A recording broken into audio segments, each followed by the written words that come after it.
Hi everyone, I'm Dr. Anupriya and welcome to my YouTube channel MedTalks with Anu.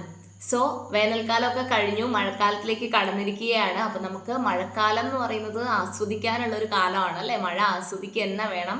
പക്ഷെ അതിൻ്റെ കൂടെ എന്തും കൂടെ വരുന്നുണ്ട്, കുറച്ച് അസുഖങ്ങളും കൂടെ വരാനുള്ള ഒരു സാധ്യത നമ്മൾ മുന്നിൽ കാണണം. അപ്പം മഴക്കാല രോഗങ്ങളെ എങ്ങനെയൊക്കെ പ്രിവെൻറ്റ് ചെയ്യാം, അല്ലെങ്കിൽ ഏതൊക്കെ വഴിയിലൂടെ നമുക്ക് മഴക്കാല രോഗങ്ങൾ വരാനുള്ള സാധ്യതയുണ്ട്, അതിനെ എങ്ങനെയൊക്കെ പ്രിവെൻറ്റ് ചെയ്യാം എന്നൊക്കെയാണ് ഇന്നത്തെ ഒരു വീഡിയോയിൽ ഞാൻ ഇൻക്ലൂഡ് ചെയ്തിട്ടുള്ളത്.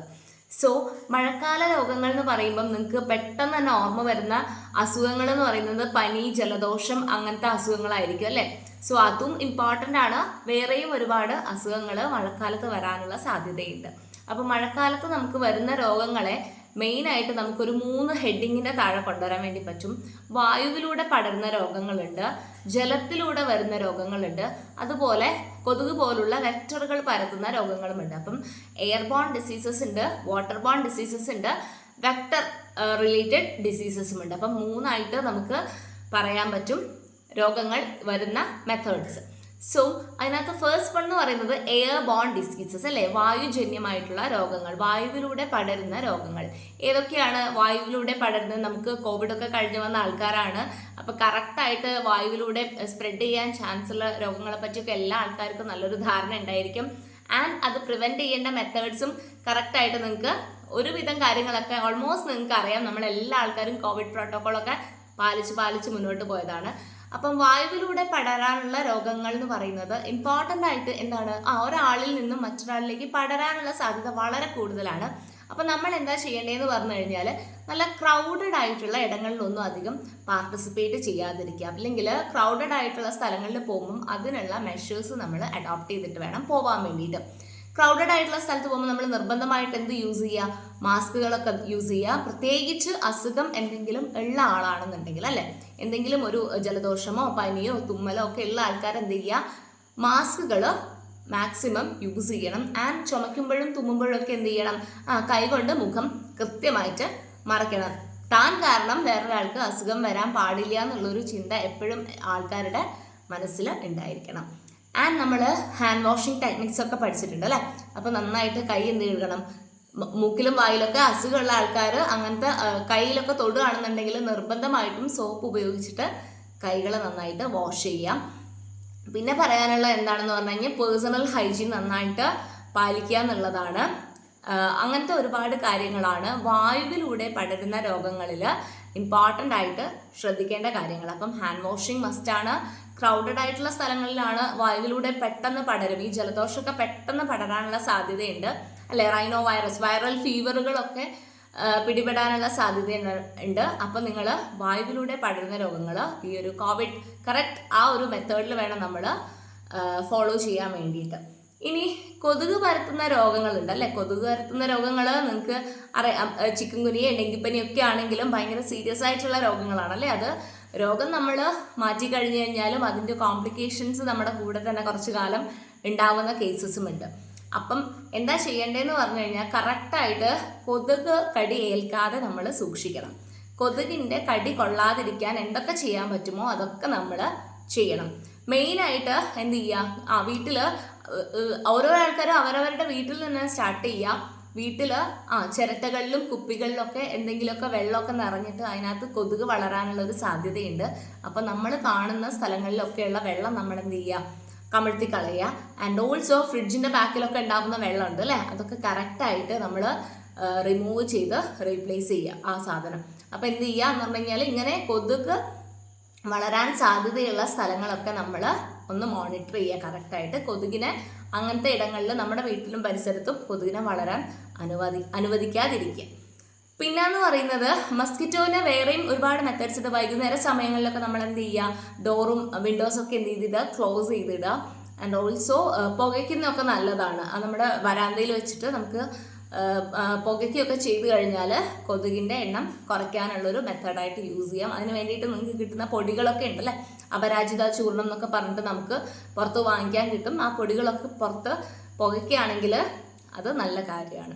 ആൻഡ് മസ്കിറ്റോ നന്നായിട്ട് കൊതുകടി ഏൽക്കാൻ അങ്ങനത്തെ ഒരു എനിക്ക് എപ്പോഴും എവിടെ പോയാലും എനിക്ക് കൊതുകടി കിട്ടും എന്നുള്ള ആൾക്കാർ എന്ത് ചെയ്യുക? നിർബന്ധമായിട്ടും മസ്കിറ്റോ റിപ്പലൻ ക്രീംസ് ഒക്കെ യൂസ് ചെയ്യാൻ പറ്റും. ആൻഡ് കൊതുക് ജന്യ രോഗങ്ങൾ കൂടുതലായിട്ട് കാണുന്ന ഇടങ്ങളിൽ ആൾക്കാർ നിർബന്ധമായിട്ട് മസ്കിറ്റോ നെറ്റ് യൂസ് ചെയ്യുക. അപ്പോൾ മസ്കിറ്റോ നെറ്റ് നിർബന്ധമായിട്ടും എല്ലാ ആൾക്കാരും യൂസ് ചെയ്യുന്നത് നല്ലതാണ് ഈ ഒരു സീസണിൽ.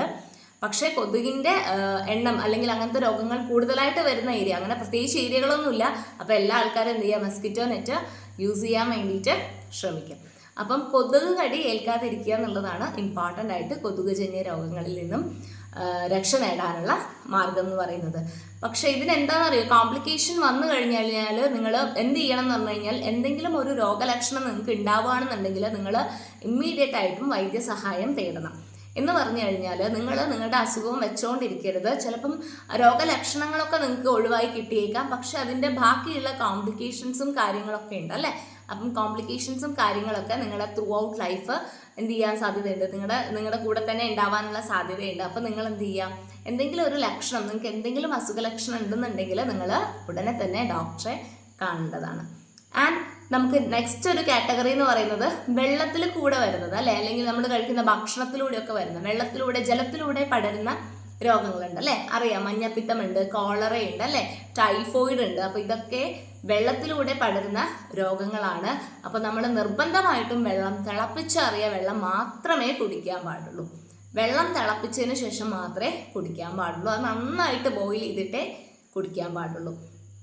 പിന്നെന്ന് പറയുന്നത് ഫുഡ് വഴി നമുക്ക് ഒരുപാട് രോഗങ്ങൾ വരാനുള്ള സാധ്യതയുണ്ട് അല്ലേ. അപ്പോൾ നമ്മൾ എന്ത് ചെയ്യുക, പുറത്തുനിന്ന് മാക്സിമം ഭക്ഷണം കഴിക്കുന്നത് ഒഴിവാക്കുക. വീടുകളിൽ തന്നെ പാകം ചെയ്ത ഫുഡ് കഴിക്കാൻ വേണ്ടിയിട്ട് നമ്മൾ പ്രിഫറൻസ് കൊടുക്കുക. ആൻഡ് ഇൻ കേസ് നിങ്ങൾക്ക് പുറത്തുനിന്ന് ഭക്ഷണം കഴിക്കണം എന്നുള്ളൊരു സിറ്റുവേഷൻ വരികയാണെന്നുണ്ടെങ്കിൽ നിങ്ങൾ നന്നായിട്ട് വൃത്തിയുള്ള സ്ഥലം നോക്കി ഹൈജീനിക് ആയിട്ടുള്ളൊരു ഹോട്ടലിൽ നിന്ന് മാത്രമേ നിങ്ങൾ കഴിക്കാൻ പാടുള്ളൂ. അല്ലാന്നുണ്ടെങ്കിൽ ഇപ്പം ഫുഡ് വഴിയുള്ള രോഗങ്ങൾ പടരുന്ന തോത് വളരെ കൂടി വരികയാണ് അല്ലേ. എന്ന് പറഞ്ഞു കഴിഞ്ഞാൽ എല്ലാ ആൾക്കാർക്കും ഒരുപോലെ ഹൈജീനിക് ആയിട്ടായിരിക്കില്ല അവർ ഭക്ഷണം ഉണ്ടാക്കി തരുന്നത്. അപ്പോൾ എന്താണെന്ന് പറഞ്ഞു കഴിഞ്ഞാൽ രോഗം പടരാനുള്ള സാധ്യത വളരെ കൂടുതലാണ്. മലിനജലം നിങ്ങൾ ഒരു കാരണവശാലും കുടിക്കാൻ പാടില്ല. പെട്ടെന്ന് ടൈഫോയിഡൊക്കെ നമുക്ക് അറിയില്ല, പുറത്ത് കിട്ടുന്ന വെള്ളം എങ്ങനത്തെ വെള്ളമാണെന്നൊന്നും നമുക്ക് അറിയാൻ പറ്റില്ല. അപ്പം ടൈഫോയിഡ് പോലുള്ള രോഗങ്ങളൊക്കെ വന്നു കഴിഞ്ഞാൽ അത് വളരെ കോംപ്ലിക്കേഷൻസ് ഒക്കെ ഉണ്ടാക്കാനുള്ള സാധ്യതയുണ്ട്. അപ്പം അങ്ങനത്തെ അവസരങ്ങൾ നിങ്ങൾ എന്ത് ചെയ്യുക, പരമാവധി ഒഴിവാക്കുക. പിന്നെ കുട്ടികളോടൊക്കെ പ്രത്യേകിച്ച് പറയാനുള്ളത് എന്താണെന്ന് പറഞ്ഞു കഴിഞ്ഞാൽ, ഈ കെട്ടിക്കിടക്കുന്ന വെള്ളത്തിലൊന്നും പോയി ചവിട്ടാതിരിക്കുക. കെട്ടിക്കിടക്കുന്ന വെള്ളത്തിൽ ചവിട്ടി കഴിഞ്ഞ് കഴിഞ്ഞാൽ നമുക്ക് ഒരുപാട് രോഗങ്ങൾ വരാനുള്ള സാധ്യതയുണ്ട്. സിമ്പിളായിട്ട് പറയുമ്പോൾ നിങ്ങൾക്ക് വളങ്കടിയൊക്കെ നിങ്ങൾക്ക് വരുമായിരിക്കും, അല്ലെങ്കിൽ ചൊറിച്ചിലോ അങ്ങനത്തെ കാര്യങ്ങളൊക്കെ വരും. അതുകൂടാതെ നമുക്ക് ഇങ്ങനത്തെ വെള്ളത്തിലൊക്കെ എന്തെങ്കിലുമൊക്കെ സൂക്ഷ്മ അണുക്കളൊക്കെ ഉണ്ടെന്നുണ്ടെങ്കിൽ, നമുക്ക് കാലിൽ എന്തെങ്കിലും മുറിവൊക്കെ ഉണ്ടെങ്കിൽ ഈ രോഗാണുക്കൾ നമ്മുടെ ശരീരത്തിലേക്ക് കയറി കൂടാൻ വേണ്ടിയിട്ട് നമ്മൾ തന്നെ അതിന് വേണ്ടിയിട്ട് അവസരം ഒരുക്കുന്ന പോലെ ആയിരിക്കും. അപ്പം മസ്റ്റായിട്ടും ചെരുപ്പ് ഉപയോഗിക്കാതെ നമ്മൾ പുറത്തു പോകാനും പാടില്ല. ഇനി ഇങ്ങനെ കെട്ടിക്കിടക്കുന്ന വെള്ളത്തിലൊന്നും നമ്മൾ പോയി ചവിട്ടാനും പാടില്ല. അപ്പം സ്കൂളൊക്കെ വിട്ട് കഴിഞ്ഞാൽ മക്കൾ വരുന്ന സമയത്ത് നടന്നൊക്കെ വരുന്ന കുട്ടികളാണെന്നുണ്ടെങ്കിൽ നാട് മുഴുവനൊക്കെ കണ്ടിട്ടൊക്കെ ആയിരിക്കും വരുന്നുണ്ടാവുക. ആ സമയത്ത് ഇങ്ങനത്തെ സാഹചര്യങ്ങൾ മക്കൾ മാക്സിമം ഒഴിവാക്കേണ്ടതാണ്. ആൻഡ് ഓൾസോ ഇങ്ങനത്തെ സംഭവം നമ്മൾ പുറത്തൊക്കെ പോയിട്ട് വന്നു കഴിഞ്ഞാൽ നന്നായിട്ട് സോപ്പും വെള്ളമൊക്കെ ഉപയോഗിച്ചിട്ട് കാല് നന്നായിട്ട് ക്ലീൻ ചെയ്തതിന് ശേഷം നന്നായിട്ട് ഉണക്കണം. ആ നനഞ്ഞ പ്രതലം മൊത്തം, കാലിൻ്റെ എവിടെയൊക്കെയാണോ നനഞ്ഞ സർഫസ് മുഴുവൻ നമ്മൾ വൃത്തിക്ക് ഉണക്കിയതിന് ശേഷം മാത്രമേ നമ്മൾ വേറൊരു ജോലി ചെയ്യാൻ പാടുള്ളൂ. അതുപോലെ തന്നെ പേഴ്സണൽ ബിലോങ്ങിങ്സ് ഒന്നും എന്ത് ചെയ്യാൻ പാടില്ല, അങ്ങോട്ടും ഇങ്ങോട്ടും ഇപ്പോൾ വീട്ടിൽ തന്നെയാണെങ്കിൽ എക്സ്ചേഞ്ച് ചെയ്യാൻ പാടില്ല. ഈ ടവലാണെങ്കിലും അങ്ങനത്തെ സാധനങ്ങളൊക്കെ ഒരാൾക്ക് സെപ്പറേറ്റ് ആയിട്ട് വെക്കുക. കാരണം എന്ന് പറഞ്ഞു കഴിഞ്ഞാൽ രോഗം പടരാനുള്ളൊരു സാധ്യത ഈ ഒരു ക്ലൈമറ്റിൽ ഭയങ്കര കൂടുതലാണ്. ഇപ്പോൾ നമുക്ക് സൺലൈറ്റൊക്കെ അല്ലെങ്കിൽ വേനൽക്കാലത്താണെന്നുണ്ടെങ്കിൽ എന്താണ്, ഈ ഡ്രസ്സസൊക്കെ നമുക്ക് നന്നായിട്ട് ഉണക്കാനൊക്കെ ഉള്ള സൗകര്യം ഉണ്ടായിരുന്നു അല്ലേ. വെയിൽ കൊണ്ടിട്ട് അങ്ങനത്തെ കുറേ അണുനശീകരണ മെത്തേഡ്സ് ഒക്കെ ഉണ്ടാവും, അങ്ങനത്തെ ഒരു ചാൻസ് ഉണ്ട്. സൂര്യപ്രകാശം കിട്ടുന്നുണ്ടെന്നുണ്ടെങ്കിൽ മഴക്കാലത്ത് നേരെ നമുക്ക് സൂര്യപ്രകാശത്തിൻ്റെ അവൈലബിലിറ്റി ഭയങ്കര കുറയായിരിക്കും അല്ലേ. ആ സമയത്ത് ആ ഒരു രീതിയിൽ നമുക്ക് അണുനശീകരണമൊന്നും ചെയ്യാൻ വേണ്ടി പറ്റില്ല. നന്നായിട്ട് സൺലൈറ്റ് അടിച്ചിട്ട് നമുക്ക് ഡ്രസ്സൊന്നും ഉണക്കി കിട്ടാനൊന്നും പറ്റില്ല. അപ്പം ഇങ്ങനത്തെ സാധനങ്ങളൊന്നും അങ്ങോട്ടും ഇങ്ങോട്ടും എന്ത് ചെയ്യാതിരിക്കുക, യൂസ് ചെയ്യാതിരിക്കുക എന്നുള്ളത് വേറൊരു കാര്യമാണ്. ഇങ്ങനെ നിങ്ങൾ നന്നായിട്ട് പേഴ്സണൽ ഹൈജീൻ, ഇപ്പം വെള്ളമാണെന്നുണ്ടെങ്കിൽ ഫുഡ്, വെള്ളം, ഇതൊക്കെ നിങ്ങൾ ഈ ഒരു കറക്റ്റ് മെത്തേഡ് ഫോളോ ചെയ്തിട്ട് വേണം മഴക്കാലം ആസ്വദിക്കാൻ വേണ്ടിയിട്ട്. മഴ കാണുന്ന സമയത്ത് നിങ്ങൾ മഴയിൽ മാത്രം ഒഴുകിപ്പോയി കഴിഞ്ഞാൽ രോഗങ്ങൾ വരാനുള്ള സാധ്യതയും അതിൻ്റെ കൂടെ തന്നെ കൂടുതലായിരിക്കും. സോ ഇത്രയും കാര്യങ്ങളാണ് പറയാനുള്ളത്. മഴക്കാലം ആസ്വദിക്കണം, അതിൻ്റെ കൂടെ തന്നെ നമുക്ക് മുൻകരുതലും എടുക്കാം. Okay, thank you.